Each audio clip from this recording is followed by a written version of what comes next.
She thought she was forgotten in the hospital, but when she heard the doctor's conversation, Margaret Wilson opened her eyes slowly, feeling a dull pain in her abdomen and a mouth as dry as sandpaper.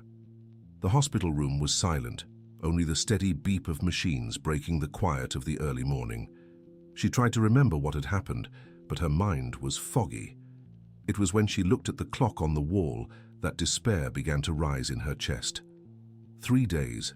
It had been 3 long days since her emergency surgery, and no sign of her family, not her husband Richard, nor her children Emily, Michael, and Sarah. No one. Margaret reached a trembling hand toward the call button and pressed it insistently. Once, twice, 3 times. The sound echoed down the hallway, but no nurse appeared. Tears began to stream down her face as one question pounded in her mind. Had her family really abandoned her when she needed them most? The pain in her chest wasn't just physical. It was the pain of someone realizing in the worst possible way that maybe she wasn't as loved as she thought. Margaret had always been a strong woman, working as a teacher for over 30 years in Chicago. At 45, she had raised her 3 children practically alone, while Richard struggled to establish his small accounting firm. She tried to get out of bed, but her legs wouldn't obey. The surgery had been more serious than she'd imagined. Then she heard voices in the hallway, hurried footsteps and hushed conversations. Margaret strained her ears, trying to identify who those people were. "Dr. Thompson, about the patient in room 312. It was a nurse's voice. "Oh yes, Margaret Wilson. How is she doing?" replied a male voice she recognized as her doctor's. Margaret held her breath. Finally, someone was talking about her. Maybe now she'd find out why no one had come to visit. "Doctor, her family has been calling every day. Her husband came here 3 times today, but..." The nurse paused. "But what?" asked the doctor. "Well, they're being kept out by an explicit order in her file. The patient herself signed a document before surgery requesting total isolation. She doesn't want to see any family members." Margaret felt the world spin. This couldn't be true. She would never ask to be isolated from her family. Why would she do such a thing? Dear listener, if you're enjoying the story, take a moment to like and especially subscribe to the channel. It helps us a lot as we're just starting out. Now continuing, "Are you sure it was her who signed?" asked Dr. Thompson. "Absolutely. She was very agitated before the surgery, said strange things about not trusting anyone, that her family only wanted to take advantage of her. She even yelled at her oldest son when he tried to talk to her." Margaret covered her mouth, stifling a cry of disbelief. She didn't remember any of this. How could she have said such horrible things about her own family? "And there's more, doctor," the nurse continued. "She brought a folder with documents and asked us to keep it in the hospital safe, said they were very important and couldn't fall into the wrong hands." "What kind of documents?" "I'm not sure, but I heard her mention something about inheritance and a will." The admin lady said she'd never seen a patient so worried about paperwork before a simple surgery. Margaret tried to focus, forcing her still muddled mind to recall the last days before her hospitalization. Fragmented images began to surface: a letter that had arrived in the mail, a tense conversation with Emily, her oldest daughter, and Richard storming out of the house, slamming the door. Suddenly, as if a curtain had opened in her mind, she remembered. The letter. It was from a law office informing her about an unexpected inheritance from a distant aunt who had passed away in Denver. A considerable sum of money and 2 properties. But why would that make her isolate herself from her family? Margaret closed her eyes and tried to recall more details. Gradually, the memories came back like pieces of a puzzle. She remembered being in the kitchen, reading the letter, when she heard Emily and Michael talking in the living room. "Mom doesn't need to know everything about this inheritance," Emily said. "She's been more forgetful lately. It would be better if we handled it for her." "You're right," Michael agreed. "Dad can help us with the legal part. After all, she's always been a bit lost when it comes to money matters." Margaret had felt her blood run cold at that moment. Her own children were planning to hide information about her inheritance, as if she were incapable of making her own decisions. Now, lying in that hospital bed, tears streamed freely down her face. She remembered confronting her children that same night, and the argument had been terrible. "Do you think I'm incompetent?" she had shouted at Emily. That I can't handle my own affairs? Mom, it's not that, Michael tried to explain. It's just that you've been more what? Senile? Out of touch? Margaret interrupted, her voice heavy with hurt. The argument had lasted well into the night. Richard had tried to mediate but ended up siding with the kids, saying maybe it really would be better if they handled the more complicated aspects of the inheritance. That was when Margaret felt the first abdominal pains. At first she thought it was stress, but the pain grew until it became unbearable. Richard rushed her to the hospital, where they discovered she needed emergency surgery to remove her appendix. But before being taken to the operating room, still consumed by anger and a sense of betrayal, Margaret had made a drastic decision. She asked to speak to someone from administration and requested complete isolation from her family. She had also handed over a folder with all the inheritance documents, instructing that they be kept secure.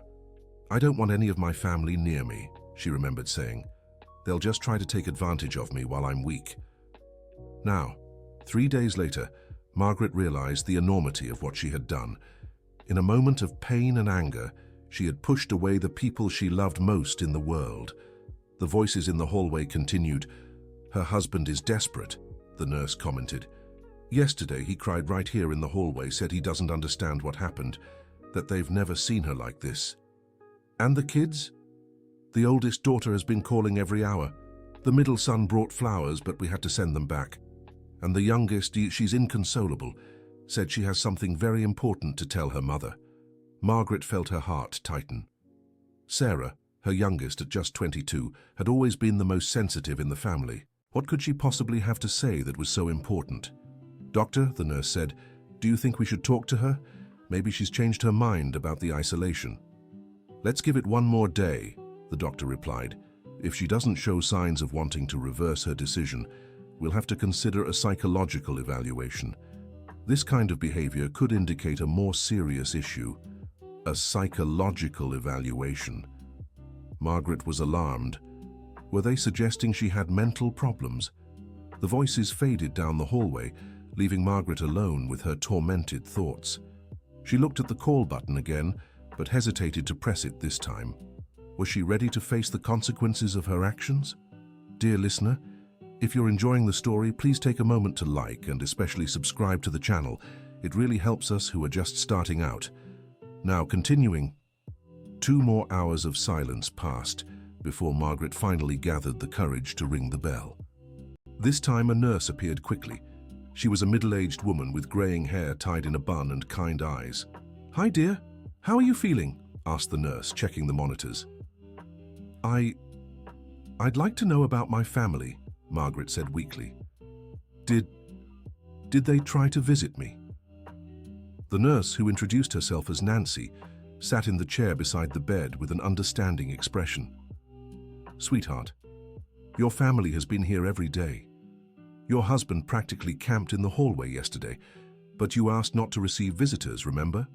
I know, but Margaret hesitated. I'd like to change that decision. I want to see my family. Nancy smiled with relief. That's so good to hear. I'll let Dr. Thompson know and take care of the paperwork. But first, may I ask what made you change your mind? Margaret briefly recounted the conversation she had overheard in the hallway. Nancy listened attentively, nodding sympathetically. You know, dear, in over 20 years working here, I've seen many families go through tough times. Sometimes when we're in pain or afraid, we make decisions we later realize were hasty. Do you think they'll forgive me? Margaret asked, tears in her eyes. Honey, I saw their despair. That's not how people act when they want to take advantage of someone. Your husband was so worried he had to take anxiety medication. And your youngest daughter. She's been crying so much we had to ask her boyfriend to pick her up yesterday. Margaret's heart broke imagining Sarah suffering so much. Her youngest had always been sensitive, and Margaret knew her actions must have hurt the girl deeply. There's one more thing, Nancy said, hesitating slightly. Your oldest daughter, Emily, left a letter for you. She said if you decided to receive visitors, I should give it to you. Would you like me to get it? Margaret nodded nervously. A few minutes later, Nancy returned with a white envelope. With trembling hands, Margaret opened it and began to read. Dearest Mom, I know I hurt you deeply and I can't forgive myself for that. When Michael and I talked to you about the inheritance, it wasn't because we thought you were incapable. It was because we were worried. Mom, there are things you don't know, things we didn't have the courage to tell you. I'm in a very difficult financial situation. My marriage to Brian is ending, and he's trying to take everything from me, including the house. When we heard about the inheritance, I thought it might be the solution to my problems, but that doesn't excuse what we did. You always taught us to be honest, and we failed you. Michael is struggling too. His business is nearly bankrupt and he didn't want to worry you. And Sarah. Mum, she's sick. 3 months ago, we found out she has a heart condition that will require surgery. She didn't want you to know because she knew you'd worry too much. When you were hospitalized, we realized how selfish we'd been. We don't want your inheritance, Mom. We want you. We want our family back. Please, let us explain everything properly. Please give us a chance to prove we can be worthy of the amazing woman who raised us. With all my love and regret, Emily. Margaret finished the letter with her face wet from tears. Everything made sense now. Her children hadn't been trying to take advantage of her out of greed, but out of desperation. And she, in her pain, hadn't given them the chance to explain. Nancy, Margaret called. Please, bring my family in. I want to see them now. Of course, dear. But may I suggest you see them one at a time first? That way you can have more intimate conversations and sort everything out calmly. Margaret agreed. Half an hour later, Richard entered the room. He looked noticeably thinner, with deep dark circles under his eyes and wrinkled clothes. When he saw Margaret awake and looking at him, he rushed to her bedside. Margaret, my love, he whispered, taking her hand. I thought I was going to lose you. Not just to the surgery, but I thought you didn't love me anymore. Richard, forgive me, Margaret said, squeezing his hand. I was so unfair to you, to all of you. No, my love, we're the ones who failed. We should have been honest from the start about the children's struggles, but we wanted to protect you and we ended up making everything worse. Richard then explained in detail the problems each of their children was facing. Emily was indeed going through a messy divorce where her ex-husband was trying to take everything, including custody of their young son. Michael had invested all his savings into expanding his business right before the pandemic and was now on the verge of bankruptcy. He was working day and night to save the company, but the situation was dire. And Sarah. The revelation about Sarah's condition broke Margaret's heart. Her youngest daughter needed a complex heart surgery, but had been on the public healthcare waiting list for months. Why didn't you tell me, Margaret asked. I could have helped. Because you already do so much for us, Margaret. You practically raised them on your own while I was struggling to grow the business. You've always been our rock, our strength. We didn't want to burden you with our problems, Margaret cried, realizing how love could sometimes create such deep misunderstandings. Her family had tried to protect her, and she had mistaken it for deception. And now, Richard, how do we fix all this? I don't know, my love, but I know we'll figure it out together, like we always have. The conversation with Richard lasted over an hour. They talked about everything, their fears, the misunderstandings, how the unexpected inheritance had exposed weaknesses they hadn't even known existed. Next, it was Emily's turn to come in. Her eldest daughter was clearly devastated. She had lost weight, and her hands trembled slightly. "Mom, I'm so sorry," were her first words even before sitting down. "I'm so sorry I let you down." "Sweetheart, you didn't let me down. We let each other down by not being open with one another." Emily then shared the whole truth about her marriage. Brian, her husband of 10 years, had completely changed after finding out about some successful investments she had made. He became controlling and started irresponsibly spending her money. "When I asked for a divorce, he turned into someone I didn't recognize, Mum. He's trying to prove I'm an unfit mother so he can take Ryan.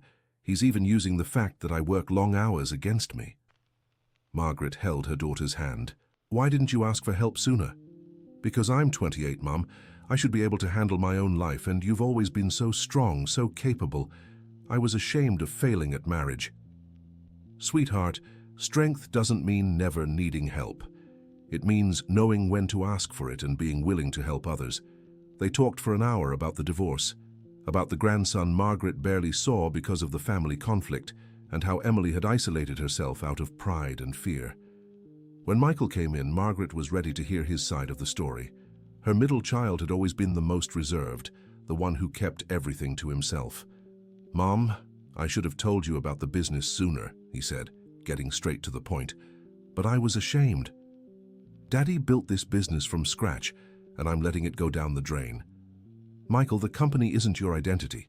You aren't defined by the success or failure of a business." Michael explained how he had made the decision to expand the accounting firm just as the economy started to take a downturn. He had hired more employees, rented a bigger office, invested in new equipment. "I wanted so badly to make you and Daddy proud of me.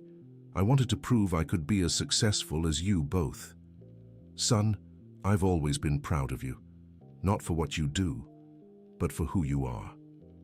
Michael cried there, in the hospital room, like he hadn't since he was a child.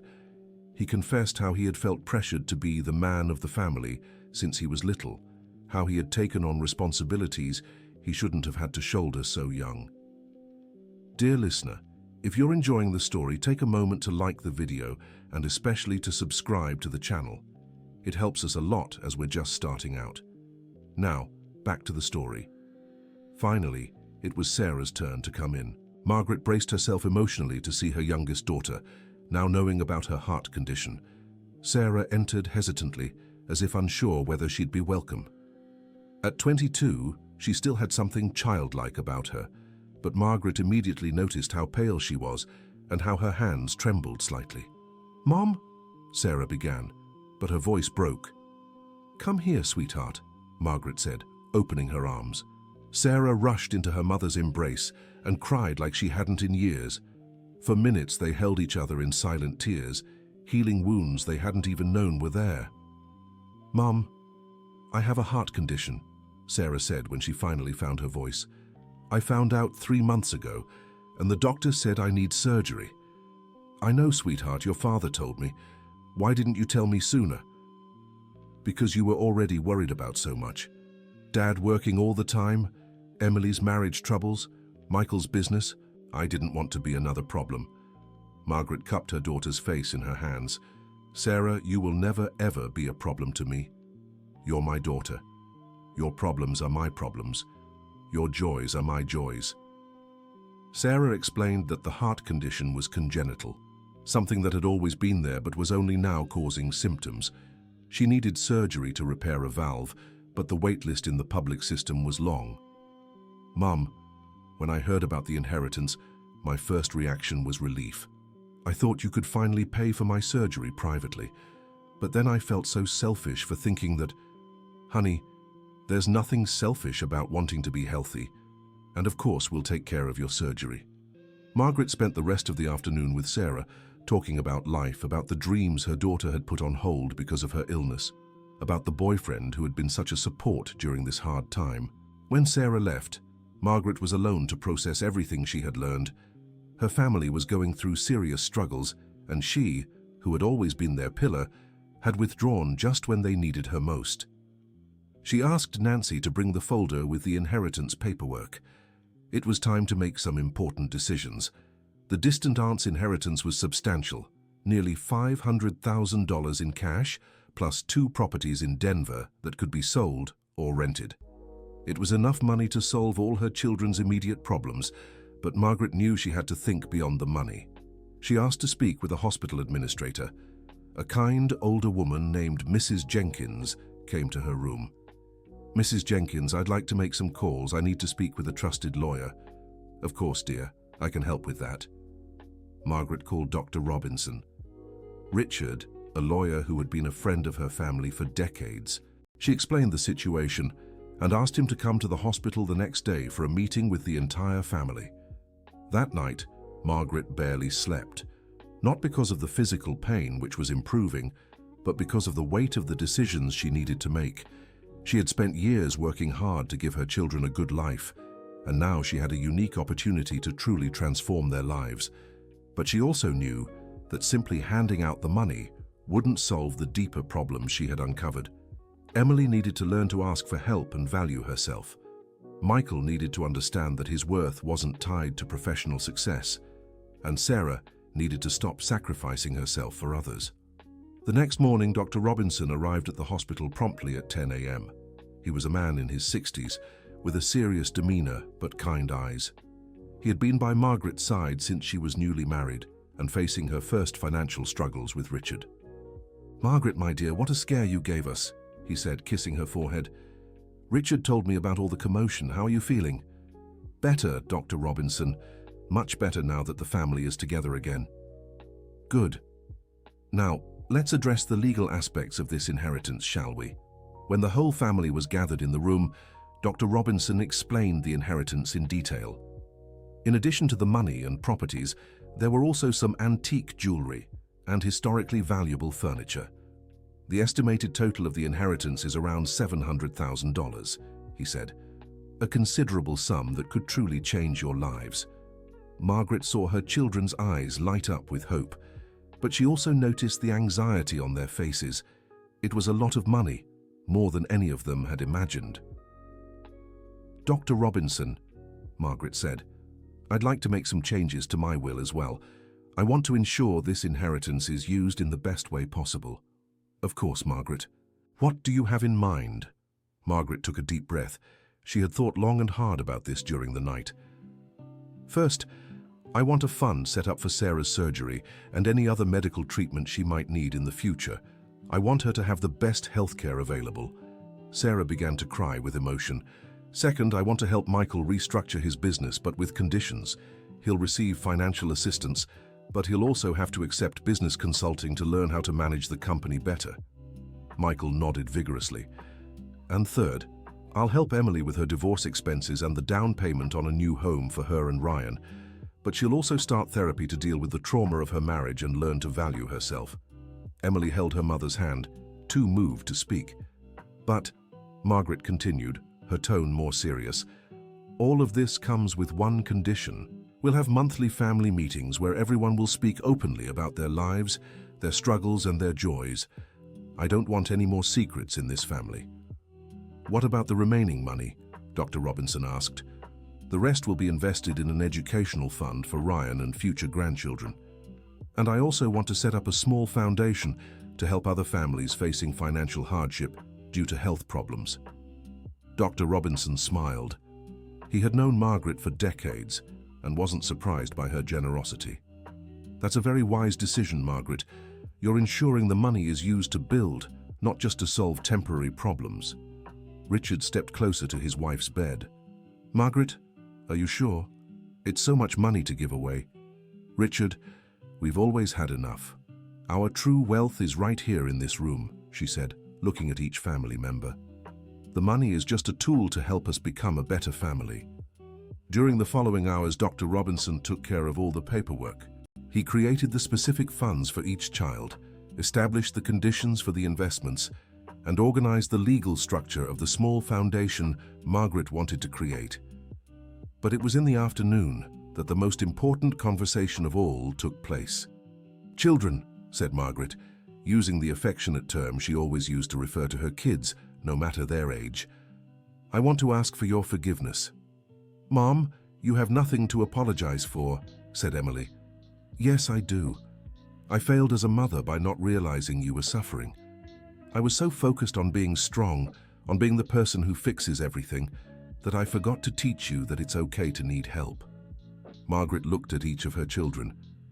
"Emily, my dear, you are a strong and capable woman. Don't let anyone ever make you believe otherwise. Asking for help isn't a sign of weakness, it's a sign of wisdom. Michael, my son, you don't have to carry the world on your shoulders. You are valuable because of the good man you are, not because of the success you achieve, and there's no shame in starting over. And Sarah, my youngest, you don't have to sacrifice yourself for others. Your life matters, your health is a priority, and your dreams deserve to come true." It was Richard who was crying now. "Margaret, I also need to ask for forgiveness. I let you carry so much weight alone. I promise that from now on, we'll truly share the responsibilities." From that day on, Margaret's recovery in the hospital became a period of renewal for the whole family. The children took turns visiting, but now not out of obligation. Instead, it was a genuine pleasure. Emily brought Ryan, her 6-year-old son, whom Margaret had seen little of in recent months due to the family conflicts. The boy was fascinated by all the hospital equipment and drew several cards for his grandmother. "Grandma," Mommy said, "you're helping her buy a new house for us," said Ryan with his big, curious eyes. "That's right, sweetheart. You'll have a home of your own where you can be happy. Will it have a backyard? I've always wanted a backyard to play in." "It will," Margaret promised, already picturing her grandson running around in his own yard. Michael brought plans and spreadsheets, showing Margaret how he intended to restructure the company with the help she was offering. "Mum, I hired a consulting firm, like you suggested. They've already identified several problems I didn't even realize existed." "What kind of problems?" "Mostly financial management and strategic planning. I was making decisions based on emotion instead of concrete data." Margaret felt proud seeing her son humble enough to accept help and learn from his mistakes. Sarah brought good news. With the money available for private surgery, she had managed to schedule the procedure for the week after her mother's discharge. "Mom, I'm scared," Sarah confessed. "But I'm also hopeful. For the first time in months, I can dream about the future." "What kind of dreams, my dear?" "I want to finish my teaching degree.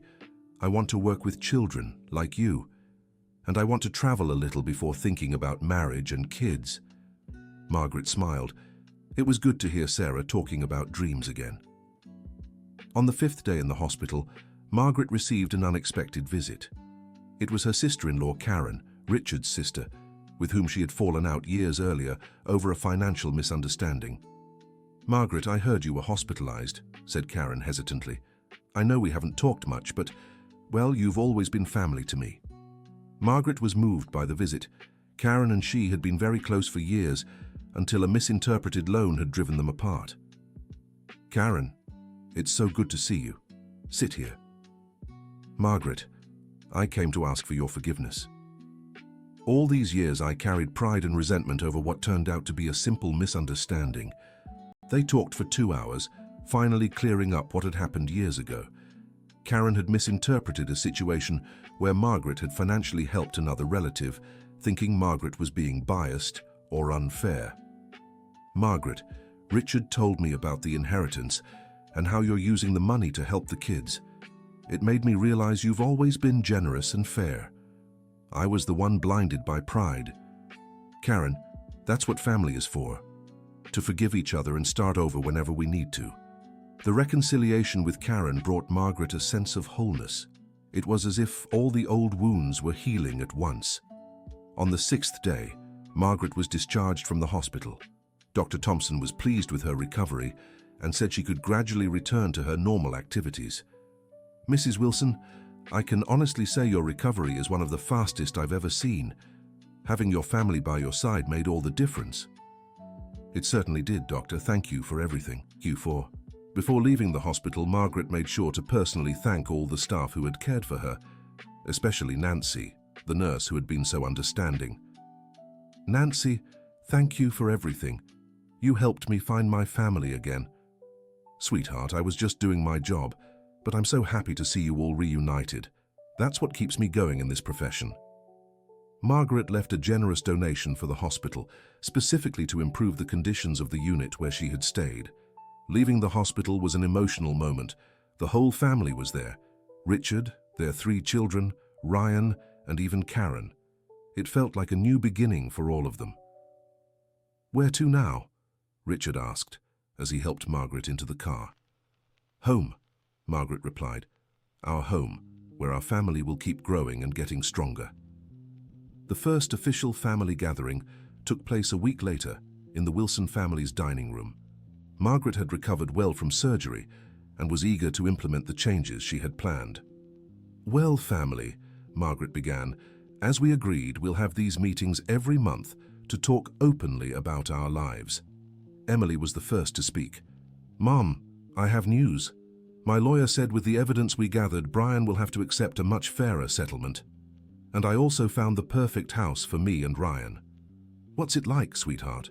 3 bedrooms, a big backyard, And it's close to Ryan's school. It's small, but it's ours. Michael also had good news. The consulting team already identified the main issues in the company. With the changes we're making and the capital injection, the projections are very positive for the next 2 years. And how do you feel about it? More confident. I realized I was trying to grow too fast without a solid foundation. Now I'll grow sustainably. Sarah was beaming. My surgery was a complete success. The doctor said I'll be fully recovered in 2 months, and I already enrolled to go back to college next semester. What about your travel plans? Richard and I, she said, referring to her boyfriend, are planning a trip to Florida once I'm fully recovered. It'll be our first trip together. Richard also joined the conversation. I have a confession to make.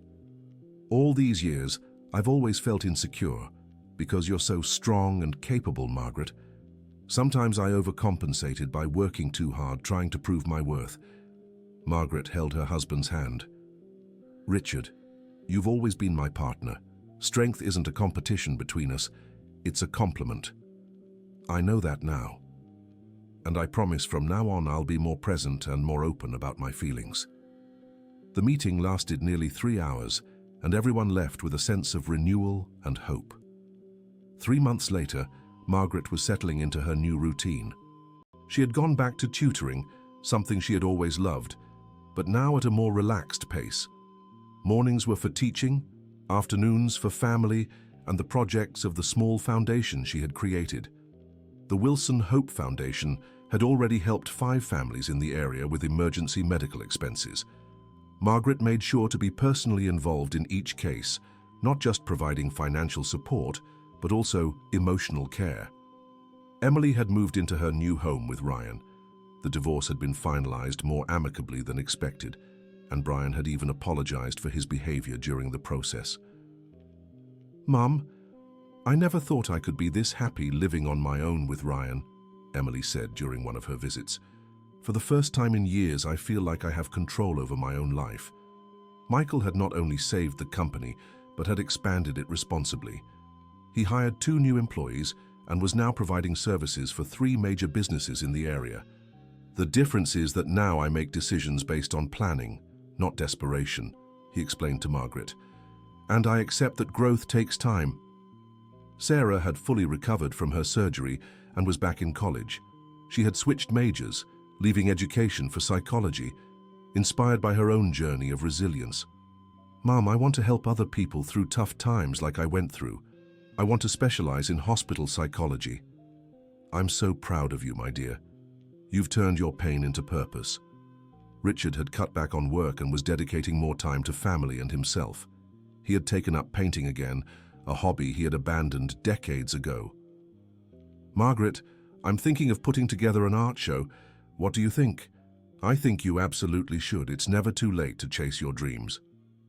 6 months after the hospital incident, Margaret made a special visit. She returned to the hospital, not as a patient, but as a volunteer. Nancy, she called out, spotting the nurse in the hallway. Margaret, so good to see you. How's the family? Everyone's doing well, really well. Actually, I came to propose something. How about I start making regular visits to patients going through tough times? That would be wonderful. We have so many patients who get depressed, especially elderly ones with long hospital stays. Margaret began visiting the hospital twice a week, talking to patients who were lonely or discouraged. She shared her own story when appropriate, always emphasizing the importance of communication and forgiveness in families. One day, she met Mrs. Cooper, a 78-year-old woman who had been hospitalized for 2 weeks and had fought with her children over inheritance. Mrs. Cooper, may I tell you a story? Margaret recounted her entire experience, from the initial misunderstanding to the family's reconciliation and transformation. Do you think there's still time for me to fix things with my children? Mrs. Cooper asked, tears in her eyes. There's always time for forgiveness and love, Mrs. Cooper. Always. 3 days later, Margaret had the joy of seeing Mrs. Cooper's entire family gathered in her hospital room, crying, laughing, and embracing. A year after the hospital episode, Margaret organized a big family reunion. Besides her immediate family, she invited Karen, Dr. Robinson, Nancy, and even Mrs. Cooper with her family. "I'd like to make a toast," Margaret said, raising her glass of juice. "A year ago, I almost lost the most precious thing I have, my family. But sometimes God uses even our toughest moments to teach us important lessons." She looked at each person present. "I learned that true strength is knowing when to ask for help. I learned that true love sometimes requires difficult conversations. I learned that money can solve practical problems, but only love can mend matters of the heart.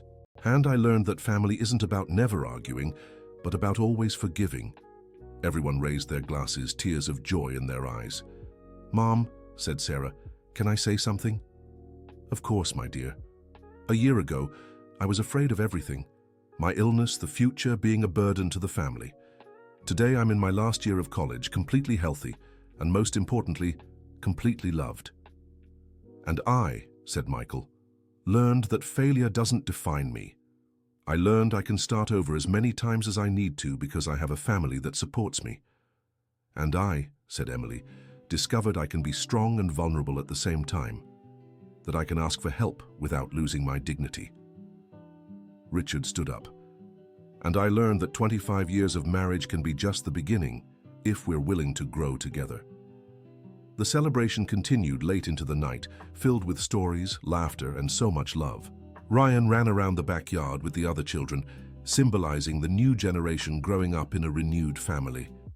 Later, when everyone had left, Margaret and Richard were alone in the kitchen, washing dishes together. "Margaret, do you regret anything that happened during that time?" She thought for a moment. "You know, Richard, as painful as it was, I think everything happened exactly as it was meant to. If not for those difficult days in the hospital, maybe our family would never have learned to truly communicate. Do you think we'd be okay without the inheritance?" "I'm certain we would. The inheritance was just a catalyst. What really saved our family was love, and each of us being willing to change." They finished washing the dishes in comfortable silence, reflecting on how their lives had transformed. The following week, Margaret received an unexpected call. It was a journalist from a women's magazine who had heard the story through Dr. Robinson. "Mrs. Wilson, we'd love to write an article about your experience. We think it could inspire other families." Margaret hesitated at first, but eventually agreed, on one condition. Any money she received from the interview would be donated to the Wilson Hope Foundation. The article was published 2 months later under the title, "The Inheritance That Almost Destroyed a Family, but Ended Up Saving It." The response was overwhelming. Margaret received dozens of letters and emails from people sharing their own stories of family conflicts over money. Many asked for advice. Others simply wanted to say her story had inspired reconciliations. One letter in particular moved Margaret deeply. It was from a 45-year-old woman named Amanda in Philadelphia. "Mrs. Wilson, I read your story in the magazine and cried from start to finish. I haven't spoken to my sister in 3 years because of our parents' inheritance.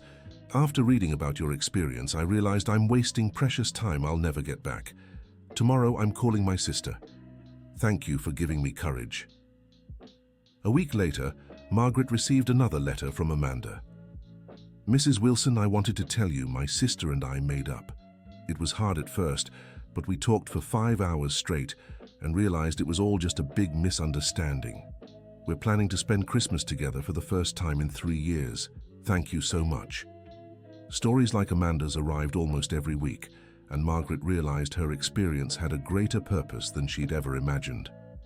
2 years after the hospital incident, Margaret decided to write a book telling her whole story. With the help of a professional writer, she spent months writing and rewriting, wanting to ensure every word conveyed the right message. The book, titled "When Love Speaks Louder Than Money," was launched at a small bookstore in Chicago. Margaret didn't expect much, but was surprised when over 100 people showed up for the event. Among them was Mrs. Cooper, who had become a close friend, Nancy, several other hospital staff, and families who had been helped by the Wilson Hope Foundation. "Mrs. Wilson," said an older woman in the autograph line, "my family was going through the same struggles yours did. Your book helped us talk and resolve everything. Thank you." The book became a regional success, not in sales, but in impact. Bookstores reported many people buying multiple copies to give as gifts to family members they were estranged from. Margaret donated all the book's profits to the foundation, which had already grown and helped more than 50 families. During the book launch, Ryan, now 8 years old, climbed onto the small stage and asked to speak. "I want to talk about my grandma," he said with the confidence typical of children. Margaret grew nervous, unsure what her grandson might say. "Before, when my parents fought, I felt sad and scared.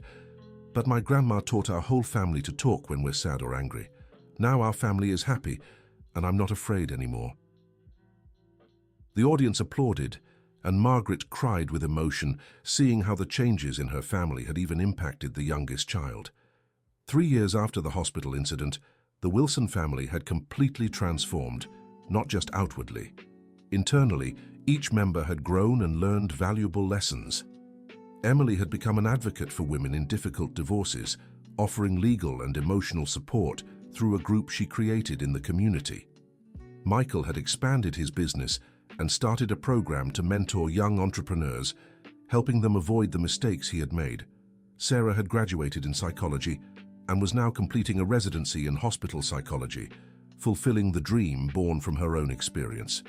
Richard had held his first painting exhibition, which was a surprising success. He donated half the profits to Margaret's foundation, and Margaret continued visiting the hospital regularly, now as the coordinator of an official emotional support program for patients and families. One Sunday afternoon, the family gathered for their monthly lunch, a tradition they had established. Along with the immediate family, Karen, Sarah's boyfriend, who was practically family by now, and a new member were present, Ryan's girlfriend, an 8-year-old girl named Olivia, whom he had officially introduced to the family.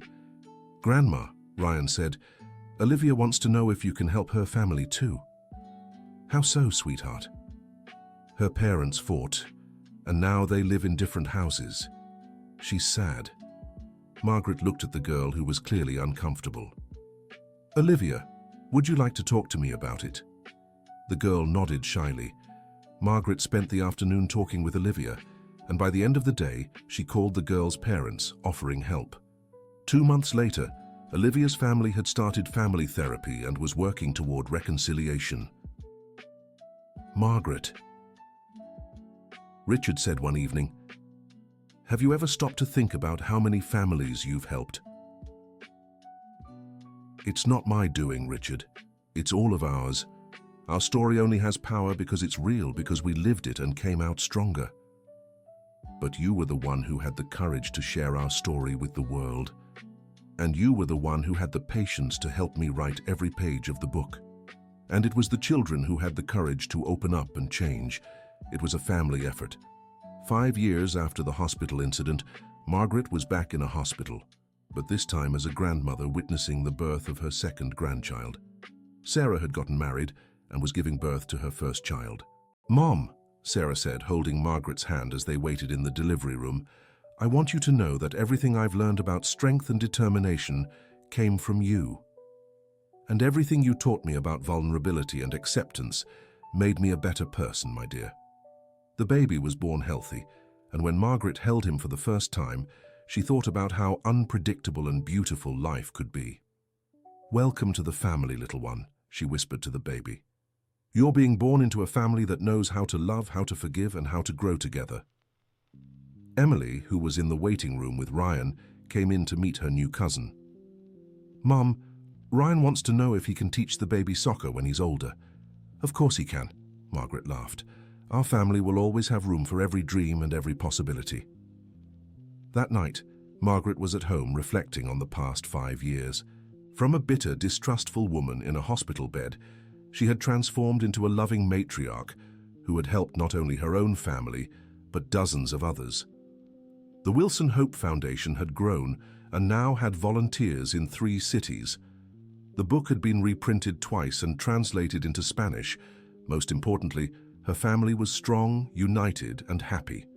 Richard walked into the room where Margaret was writing in her journal, something she had started doing after her hospital experience. "What are you writing about today?" "I was thinking about how everything started with fear and anger, and how it ended with love and hope." Do you think our story has really ended? Margaret smiled. Our story will never end, Richard. Every day is a new page, every grandchild born is a new chapter. But the most important lesson has already been learned. Family is about choosing to love every day, even when it's hard. And about communication. And about forgiveness. And about growing together. And about knowing that money will never be more important than love. They sat in silence for a few minutes, simply enjoying each other's company and the peace in their hearts. Margaret, Richard said, there's something I never told you about those days in the hospital. What is it? When you were isolated and I couldn't see you, I realized I could lose you forever. Not just because of the surgery, but because of pride and misunderstandings. That made me promise myself that if we got a second chance, I'd never let pride or fear interfere with our love again. Margaret took her husband's hand. And you kept that promise. We all did. Do you think other families can learn from our experience? I think so. But every family has to find its own way. We just showed that it's possible to start over, no matter how deep the wounds. 10 years after the hospital incident, Margaret was celebrating her 55th birthday with a party that brought together over 200 people. Besides her extended family, dozens of families who had been helped by the foundation or inspired by her story were there. Nancy, the nurse who had been so important in those early days, was there with her own family. Mrs. Cooper, now 88, was there with all her children and grandchildren, a family fully reconciled. Dr. Robinson, now 70, gave a heartfelt speech. I met Margaret when she was a young wife, struggling to raise 3 small children. I watched her become a respected professional, a devoted mother, and now a loving grandmother. But most importantly, I saw her turn her hardest moment into the greatest lesson of love a family could ever learn. Margaret stepped onto the small stage set up in her backyard. 10 years ago, I almost destroyed my family because of pride and fear. Today, I'm surrounded by more love than I ever thought possible. And it's not just the love of my family, but the love of an entire community that grew around our story. She looked at the crowd, seeing faces of all ages, some people she had personally helped, others who had simply been inspired by her journey. I want to tell all of you, it's never too late to ask for forgiveness. It's never too late to start over. And never ever let money or pride be more important than love. The celebration lasted late into the night, with music, dancing, and countless stories shared. Ryan, now 16, gave a speech about how his grandmother had shaped his view of family and relationships. Sarah, who now had 2 children and ran the hospital psychology department at a major Chicago hospital, spoke about how the family's experience had shaped her career and personal life. Michael, who had become a successful and respected businessman, talked about how learning to accept help had been the key to his personal and professional growth. And Emily, who now ran a non-profit for women in vulnerable situations, shared how her mother's strength had inspired her to help other women find their own. When everyone had left, Margaret was exhausted but deeply happy. She looked at the table full of gifts, cards, and flowers, but she knew the real gift was much simpler. A family that had learned to love unconditionally. "Mom," said Sarah, who had stayed behind to help clean up, "do you have any idea how much you've impacted so many lives?" "We've all had an impact, Sarah. Our whole family. Because our story is only powerful because it's about all of us changing and growing together." "You're right. But you were the one brave enough to share our private struggles with the world. That wasn't easy." "No, it wasn't. But I've learned that sharing our wounds and our healing helps others heal their own." That night, Margaret wrote in her journal, "10 years ago, I thought I'd lost everything. Today, I know I was actually gaining everything. Pain taught us to cherish joy. Separation taught us to cherish unity. And pride taught us to cherish humility. If I could go back, I wouldn't change a thing. Every tear, every harsh word, every moment of despair was necessary to bring us where we are today. We're an imperfect family, but we're a family that chooses to love every single day. And that, I've learned, is all that truly matters." Margaret closed the journal and looked out the bedroom window. Richard was in the yard, putting away the last of the party chairs. At 58, he was still the man she'd chosen to share her life with, but now she knew him in a much deeper way. "Richard," she called from the window. "Yes, love. I love you." "I love you too, Margaret. And thank you for never giving up on us. Thank you for never giving up on me." And so, 10 years after nearly losing everything to pride and misunderstandings, Margaret Wilson fell asleep, surrounded by the certainty that love always speaks louder than anything else. The end. Now tell me what you thought of this story and where you're watching from. If you have something to share with us, leave a heartfelt comment below. Do you believe Margaret made the right decisions in using the inheritance to bring her family together? We'd love to hear your thoughts on how money can affect family relationships. Thank you so much for being here with us. Don't forget to leave your like, and most importantly, subscribe to the channel so you don't miss other heartwarming stories like this one.